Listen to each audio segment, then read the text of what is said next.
एक सरकारी बस का ड्राइवर होता है, वो अपनी बस की सीट पर बैठा होता है और उसी बस में बहुत सारे विक्रेता अपना-अपना सामान बेच रहे होते हैं। कोई गज्जक बेच रहा होता है, कोई पेन बेच रहा होता है और कोई कॉपी बेच रहा होता है। उसी बस में एक महिला मूँगफली बेच रही होती है और नितेश जब उस महिला को देखता है, तो उस महिला को शीशे में देखकर इशारा करता है कि मेरे पास आ जाओ। अब नितेश के पास जब महिला आती है, तो नितेश कहता है कि मुझे मूँगफली दे दो। वह महिला नितेश को मूँगफली दे देती है। नितेश मूँगफली के पैसे देने के लिए उस अपने जेब में हाथ डालता है, तो वह महिला कहती है कि रहने दीजिए, आप ऐसे ही खा लीजिए। आखिर उस महिला ने नितेश से पैसे क्यों नहीं लिए थे? उस महिला और नितेश का क्या रिश्ता था? इस बारे में पूरी जानकारी लेने के लिए, पूरी सच्चाई जानने के लिए वीडियो में अंत तक बने रहिए। वीडियो को लाइक कीजिए, चैनल को सब्सक्राइब कीजिए ताकि मेरा हौसला बढ़ता है। नमस्कार दोस्तों, स्वागत है आपका हमारे यूट्यूब चैनल। आज जो सच्ची घटना हम आपको बताने जा रहे हैं, उत्तर प्रदेश के कानपुर की एक सच्ची घटना है। जहाँ पर सुनीता नाम की लड़की होती है, जिसकी उम्र 24 साल की होती है। उसके परिवार में उसकी 2 छोटी बहनें होती हैं और सुनीता का बूढ़ा पिता होता है। सुनीता की माँ का काफ़ी समय पहले देहांत हो जाता है। अब जो है सुनीता के परिवार का सारा भार जो उनके पिता पर आ जाता है। सुनीता जो है शादी के योग्य हो जाती है, उसका पिता उसके लिए शादी के लड़का देखना शुरू कर देता है और एक नितेश नाम का लड़का सुनीता के लिए उसके पिता को पसंद आ जाता है। नितेश के परिवार में उसके माता-पिता होते हैं जो खेती-बाड़ी किया करते हैं। अब नितेश की और सुनीता की शादी हो जाती है बहुत अच्छे से। दुल्हन बनकर सुनीता जो है नितेश के घर घर में आ जाती है। सुनीता का चेहरा देख के नितेश की जो माँ होती है, यानी सुनीता की जो सास होती है, वह कहती है मेरी बहू बहुत ही सुंदर और बहुत ही खूबसूरत है, बिल्कुल चाँद का टुकड़ा है। सुनीता भी इतनी संस्कारी और इतनी अच्छी लड़की होती है, वह अपने अच्छे अच्छे काम से, अच्छे चाल-चलन से अपने सास-ससुर का मन मोह लेती है। वह अपने सास-ससुर की बहुत अच्छे से देखभाल करती है, अच्छे से सेवा करती है और अपने पति का भी खूब ख्याल रखा करती है। धीरे-धीरे शादी को कई महीने बीत जाते हैं, सुनीता जो है गर्भवती हो जाती है। अब जो सुनीता का जो पति होता है नितेश, शराब पीना शुरू कर देता है। शराब तो वो पहले से ही पीता है, लेकिन इस बात का सुनीता को पता नहीं होता। नितेश जो है दिन में ही शराब पी लिया करता है और शाम तक उसका सारा नशा उतर जाता है और कुछ ऐसा सामान खा लिया करता था जिससे कि उसे उसके मुंह से बदबू ना आए। एक दिन जो है नितेश को उसके दोस्तों ने शाम को 3-4 बजे शराब पिला देती है और शराब पीने के बाद उसे नशा हो जाता है। अब वो रात को बेचारा कहाँ जाता, उसे घर ही आना होता है।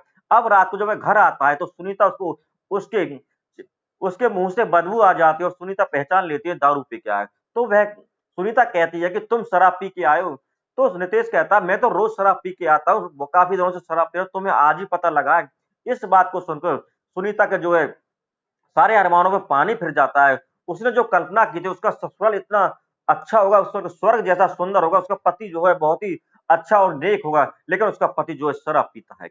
अब वह इस बात को अपने सास-ससुर से कहती है कि माँ बाबूजी नितेश तो शराब पीता है। तो उसके माता-पिता कहते हैं बेटी हम इसे बहुत समझाते हैं लेकिन काफ़ी दिनों से शराब पी रहा है, ये मानता ही नहीं है। अब जो है सुनीता को जब उसके शराब पीने के बारे में पता लग जाता है तो अब शाम को शराब पीना शुरू कर देता है और वह कहता है कि जब तुम्हें पता ही लग गया तो अब मैं क्यों रुकूँ, अब तो वह रोज़ाना शराब पीता है। अब सुनीता के जो सास-ससुर होते हैं वो नितेश के साथ कहा-सुनी करते हैं, उसे समझाते हैं, कई बार उसे मारते-पीटते भी हैं, लेकिन जो है नितेश जो है बिल्कुल भी उनकी बात नहीं मानता क्योंकि जिस आदमी को ऐसी लत लग जाती है उसको शाम होते ही उसके दिमाग में, उसके शरीर में शराब के कीड़े दौड़ने लगते हैं और वो तुरंत शाम होते ही ठेके पर चला जाता है। अब नितेश को उसके माता-पिता खूब समझाते हैं लेकिन वो मानता ही नहीं है और उसे मारते-पीटते भी हैं। जब नितेश के माता-पिता उसे मारते-पीटते तो अपना गुस्सा वो सुनीता पर उतारता है। सुनीता को कमरे में जाके उसके साथ लड़ता, झगड़ता, मारता-पीटता रहता है और जो है सारी जो परेशानी, सारा जो कलेश जो सुनीता के ऊपर आ जाता है। एक दिन जो है नितेश अपनी पत्नी सुनीता के साथ कहा-सुनी करता है, उनके बीच में झगड़ा हो जाता है और नितेश सुनीता की ऐसी जगह चोट मार देता है कि उसका बच्चा जो है पेट में ही मर जाता है। जल्दबाजी में उसके सास-ससुर जो होते हैं सुनीता को लेकर हॉस्पिटल में भागते हैं। जब वहाँ जाके डॉक्टर कहता है कि इसका बच्चा पेट में मर चुका है, तो जो सुनीता होती है उसकी अंतरात्मा बिल्कुल टूट जाती है और वह बिल्कुल अपने पति से झिक जाती है। जैसे कहते हैं उसके अपने पति के साथ बिल्कुल भी नहीं रहना है। अब जब सुनीता की अस्पताल छुट्टी होने का दिन आता है, डॉक्टर उसकी छुट्टी कर देते हैं, तो सुनीता के जो सास-ससुर होते हैं वो सुनीता से कहते हैं कि बेटी चलो घर चलते हैं। तो सुनीता कहती है अपने सास-ससुर से माँ बाबूजी अब मुझे उस घर में नहीं जाना जिस पति ने मेरे मेरे बच्चे को मेरे ही पेट में मार दिया, मैं उस आदमी के साथ बिल्कुल नहीं रहूँगी। वो आदमी नहीं एक हत्यारा है। मेरे मेरे बच्चे को पैदा भी नहीं होता उससे पहले उसने मार दिया। तो जो है सुनीता जो अपने सास-ससुर से मना कर देती है, वो वहीं से सीधे अपने पिता के घर चली जाती है, अपने मायके चली जाती है, वहाँ जाके अपने पिता को सारी बातें बताती है और उसका पिता भी उससे कहता है, "कोई बात नहीं बेटी तुम यहीं रहो।" अब सुनीता जो है अपने पिता का सारा भार अपने कंधे पर उठा लेती है, वह अपनी दोनों छोटी बहनों के साथ खेती किया करती है, खेती करते में सब्ज़ी उगाया करती है। जब सब्ज़ी उगाती है, तो सब्ज़ी उग जाती है, तो उसको बेचने के लिए बाज़ार जाया करती है। जब उसका खाली समय होता, तो खाली समय में वह मूँगफली बेचा करती है और जब मूँगफली का सीज़न नहीं होता, गज्जक बेचती है, पेन बेचती है, कुछ ना कुछ सामान बेच देती है और अपना घर चलाती रहती है। इसी तरह उसका समय बीतता रहता है, समय बीतने के बाद कई साल हो जाते हैं, कई साल होने के बाद एक दिन जो वह बस अड्डे पर एक बस में मूँगफली बेच रही होती है, तो उस बस में जब मूँगफली बेच रही होती है, तो वहाँ पे जो बस का ड्राइवर होता है, वो नितेश होता है, वो उसे अपने पास मूँगफली लेने के लिए बुलाता है और जब दोनों एक-दूसरे को देखते हैं, तो दोनों एक-दूसरे को पहचान लेते हैं। वह उसे मूँगफली दे देती है और उससे पैसे नहीं लेती है। अगले दिन जो बस नितेश जो बस को उसी समय पर उसी जगह लगाता है और वह अपनी पत्नी जो तलाकशुदा पत्नी होती है सुनीता, उसकी राह देखता रहता है। लेकिन सुनीता जो है उस दिन आने में थोड़ी लेट हो जाती है और जब वह देरी से आती है, तो जब अपनी देरी से आई हुई पत्नी को जब नितेश देखता है तो जैसे उसे भगवान मिल गए हों, वह बहुत खुश हो जाता है। अब वह सुनीता से बात करने की कोशिश करता है, लेकिन सुनीता उससे कहती है कि तुम मुझे परेशान क्यों कर रहे हो? मेरा जो है धंधे का टाइम है, मुझे काम करने दीजिए, नहीं तो हमारे जो घर में खाना नहीं बनेगा, हमारा खाना इसी से बनता है। अब जो नीतीश कहता है कि तुम पूरे दिन में कितना पैसा कमा लेती हो? तो वह कहती है 500-600 रुपए कमा लेती हूँ। तो नीतीश जो उसके जेब में 600 रुपए रख देता है और उससे कहता है कि मुझे तुम्हारा समय चाहिए, मुझे तुमसे बात करनी है।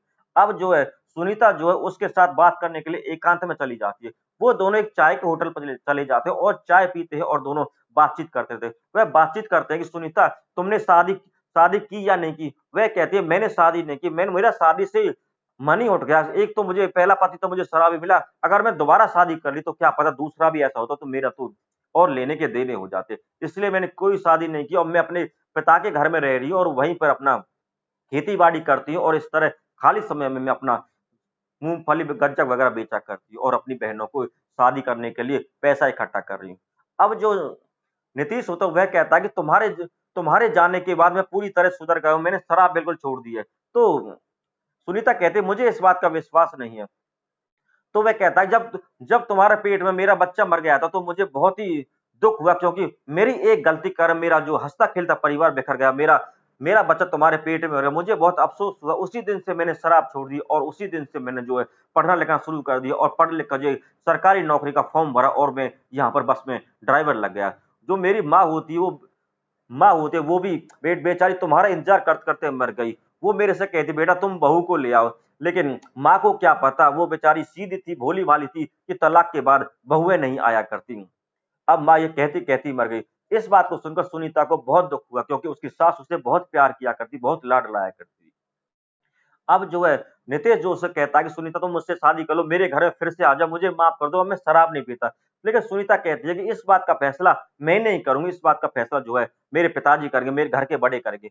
अब जो है एक दिन नितेश जो है सुनीता के पिता से मिलने के लिए उसके घर चला जाता है। वह अपने उसके पिता को देखते ही उसके पैरों में गिर जाता है कि पिताजी मुझे माफ़ कर दीजिए, मुझसे बहुत बड़ी गलती हो गई, जो मैंने शराब पीकर अपने घर को बर्बाद कर लिया।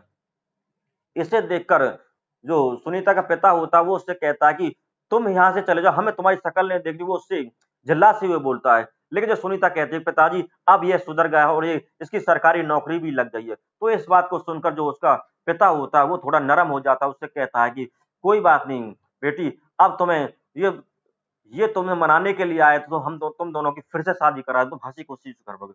अब जो है सुनीता और नितेश की दोबारा से शादी करा दी जाती है और दोनों हँसी-खुशी रहने लगते हैं। जब सुनीता फिर से अपने घर में जाती है तो उसका जो ससुर होता है वो बेचारा बूढ़ा हो गया तो वह सुनीता को देखकर बहुत खुश होता है, बेटी तुम इस घर में आ गई, तुम इस घर को फिर से सँभालो, फिर से इस घर को स्वर्ग जैसा सुंदर बना दो। इस तरह सुनीता और नितेश का घर फिर से बच जाता है। इस तरह इस कहानी का अंत हो जाता है। लेकिन एक शराब के कारण नितेश और सुनीता का हँसता-खेलता परिवार बिखर जाता है और उनका हर घर जो टूट जाता है। इसलिए हमें शराब को नहीं पीना चाहिए और हमें अपने घर परिवार को अच्छे से सँभालना चाहिए। आपकी सुनीता और नितेश के लिए आपकी क्या राय है हमें कमेंट करके ज़रूर बताइएगा।